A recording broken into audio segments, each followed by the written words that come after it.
কেউ কখনো খাটায় নাই। ব্রেন খাটাই আমি কলা বাবা সুপারম্যান হয়ে গেলাম। না না না, সুপারম্যান না, কলাম্যান হয়ে গেল। কলাম্যান হইয়া গো ব্রেন কাটাইয়া সাদে নাইমা গেলাম। কারণ আমি কলা বাবা জানি ঘরের ভিতরে একখানা এনিমি আছে। ও ভাই ভাই, ও শিট ভাই, ভাই রে ভাই, ভাই আমি ভাই ইচ্ছা ভাই, আমি জানি না যে ভিতরে একটা এনিমি আছে। লল ম্যান ঝরে বগমরে আমি কলা বাবার কেরামতি বারে। সুপারম্যান থেকে কলাম্যান হয়ে গেছি। আরে বন্ধুগণ আমার অনেকক্ষণ ধরে ঘোরাঘুরি করতেছি, কিন্তু কি নাই বেরেন খাটাই আমি কলা বাবা পিছন দিকে একটা ওয়াল মাইরা দিলাম।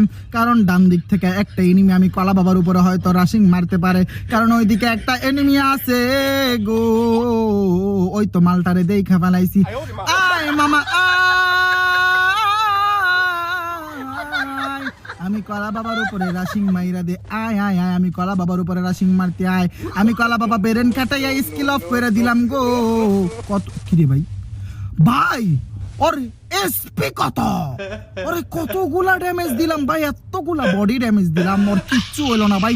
ওর তো আকাশ ভরা তার হয়ে যাওয়ার কথা। আমি ওর ক্যারেক্টার স্কিল অফ করে দিছি, তা আবার চালু হয় কেমনে? ওই যে একটা ক্যারেক্টার একটা এক্সট্রা স্পিড দেয় না। যাই হোক, আমি কলা বাবা বেরেন খাটাইয়া এইবারে নিমিরা জাতা দিয়া আকাশ ভরা তারা কইরা দিলাম। বারবার আমি কলা বাবার মুখের মধ্যে কথা বাইজে যাইতেছিল গো। কেন বাজতেছিল, কি জন্য বাজতেছিল, আমি কলা বাবা কিছুই জানি না।